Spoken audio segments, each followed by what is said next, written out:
Hey guys, welcome back to our channel App Tutorial. Today in this video I'm going to be showing you guys how you can check if someone has viewed your Snapchat profile. So I'm going to be teaching you a very easy step regarding this one. So if you have any problems or any queries within the process, you can let me know in the comment section right away. Now without any further delay, let's just get started. So first thing first, what you need to do is you need to go to your Snapchat app and then log in with your account. Once you do that, you'll be over here in this particular interface. Now just go to your profile and now go to settings. Scroll up and down until you find this notifications option, and go to notifications option.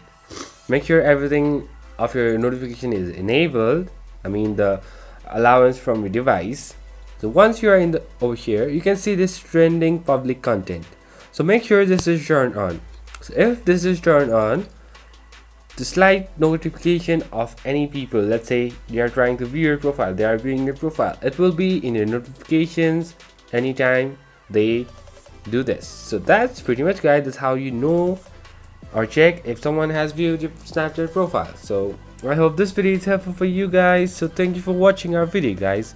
If you like our video, please leave a like and do not forget to subscribe our channel and also the bell icon so you never miss an update from us. If you have any queries, just let me know in the comment section right away, and I'll see you guys again in our next video. Till then, stay safe guys. Thank you for watching.